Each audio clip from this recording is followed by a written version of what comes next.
57 যুবরাজনগর বিধানসভার অন্তর্গত তিলতই কৃষি সমবায় সমিতির নির্বাচন ও মনোনয়নপত্র জমা। আজ 1 এপ্রিল 2024 ইংরেজি তিলতই কৃষি সমবায় সমিতির নির্বাচন উপলক্ষে মনোনয়নপত্র জমা দেওয়ার প্রক্রিয়া শুরু হয়েছে। এদিন সব মিলিয়ে 18 জন প্রার্থীর মধ্যে মোট 13 জন প্রার্থী মনোনয়নপত্র দাখিল করেন। তার মধ্যে সিপিআইএম দলের 5 জন, বিজেপি দলের 5 জন এবং নির্দল থেকে 5 জনের মধ্যে মোট 3 জন প্রার্থী এদিন মনোনয়নপত্র দাখিল করেন। বিজেপির হয়ে মনোনয়নপত্র জমা দেন রবীন্দ্রনাথ, মহানন্দনাথ, মঞ্জুরানী নাথ, চম্পা নাথ এবং নীলকান্ত ত্রিপুরা। সিপিআইএমের হয়ে মনোনয়নপত্র জমা দেন অনিল নাথ, মঞ্জুরানী নাথ, ঝর্ণা দেবনাথ, অমূল্য দেবনাথ এবং সুনীল ত্রিপুরা। নির্দল প্রার্থী হয়ে মনোনয়নপত্র জমা দেন ভাস্কর দেবনাথ, কামদেব ত্রিপুরা এবং নীতিশ নাথ। মনোনয়ন নিয়ে বক্তব্য পেশ করেন 57 যুবরাজনগর বিধানসভার বিধায়ক শৈলেন্দ্রচন্দ্র নাথ।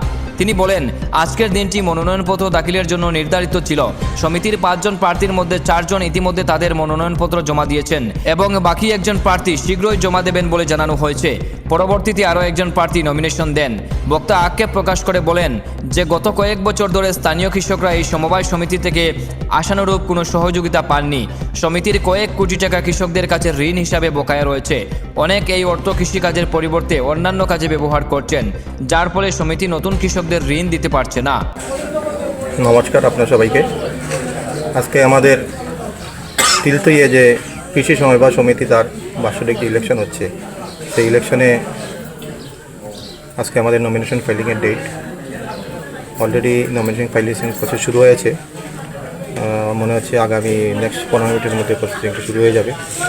তো এই এরিয়াতে কৃষি সমবায় সমিতি যে উদ্দেশ্যে নিয়ে গঠন করা হয়েছিল, আমরা দেখেছি গত বছরগুলিতে কোনো ধরনের সহায়তা কৃষকরা পাচ্ছে না এই সমবায় সমিতি থেকে। আগামীতে যে কমিটি ইলেক্টেড হবে, আমার তাদের কাছে আশা তারা এই এরিয়ার কৃষকদের উন্নয়নে তারা কাজ করবে। শুধু উন্নয়নে কাজ করবেই নয়, এই যে কৃষি সমবায় সমিতি তাদের কোটি কোটি টাকা কৃষকদের কাছে যারা আগে ঋণ দিয়েছিল সেইগুলি এখনও পর্যন্ত কালেকশন তারা করতে পারেনি। এই কালেকশন করতে না পারার ফলে একদিকে যেমন হচ্ছে ফান্ডের শর্টেজ, নিউ কৃষকদের লোন দেওয়া যাচ্ছে না। তাই যে কমিটি এখানে আসবে তাদের কাছে আমাদের ভরসা হচ্ছে যেগুলি ব্যাড ডেটস হয়ে গেছে বা ইচ্ছাকৃতভাবে অনেক কৃষকরা রয়েছেন, এরা অকৃষিকাজে সেই ঋণটাকে ইউজ করেছে, যার ফলে কী হচ্ছে সঠিক কৃষকরা বঞ্চিত হয়েছে। এই টাকাটা কালেকশন করবে এবং আগামীতে যারা লোন পাওয়ার যোগ্য তাদেরকে সঠিক সময়ে এবং কম রেটে তাদেরকে লোনের ব্যবস্থা করা হবে এবং এই সমবায় উন্নত হবে। আমাদের তিলতইয়ের যে সমস্ত কৃষকরা রয়েছে তাদের ভবিষ্যৎ উজ্জ্বল হবে। এই জন্য আমাদের পার্টির যারা নমিনেটেড ক্যান্ডিডেট রয়েছে তারা সবাই নমিনেশন ফাইল করছে এবং আশা রাখি এই অঞ্চলের কৃষকরা তাদের উন্নয়নের জন্য তাদের উপর ভরসা রাখবে এবং আগামী দিনে তাদেরকে ভোট করবে। কতজন আপনাদের মনোনয়নপত্র দাখিল করলেন আজ? 5 জনের মধ্যে 4 জনের অলরেডি হয়ে গেছে, আরেকজন এখনও আসেনি, সে আসছে, রাস্তাতে রয়েছে। তো 5 জনে ফিল করবে। মনোনয়ন জমা দেওয়ার পর বিজেপির পক্ষ থেকে রণধীর নাথ বলেন, পেক্স নির্বাচন, সেই নির্বাচনে আমরা ভারতীয় জনতা পার্টির পক্ষ থেকে আমাদের 5 জন প্রার্থী আজকে নমিনেশন সাবমিট করেছেন। আমাদের ভারতীয় জনতা পার্টির পক্ষ থেকে এবং বিরোধী দলেরও অন্যান্যরা আজকে নমিনেশন দিচ্ছে।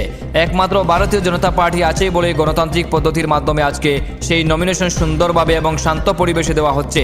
সেটা একমাত্র সম্ভব ভারতীয় জনতা পার্টি আছে বলেই। এবং আমাদের বিশ্বাস, আমাদের যে 5 জন ভারতীয় জনতা পার্টি, সেটা আগামী 16 এপ্রিল যে নির্বাচন হবে, সেই নির্বাচনে মানুষ বিপুল ভোটে আমাদের 5 জন প্রার্থীকে জয়যুক্ত করবে, এই আশা আমাদের।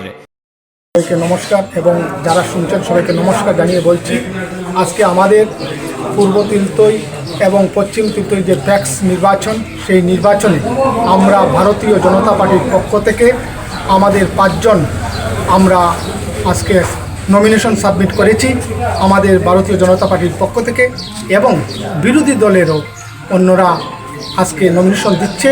একমাত্র ভারতীয় জনতা পার্টি আছে বলেই গণতান্ত্রিক পদ্ধতির মাধ্যমে আজকে সেই নমিনেশন সুন্দরভাবে এবং শান্ত পরিবেশে সেটা দেওয়া হচ্ছে।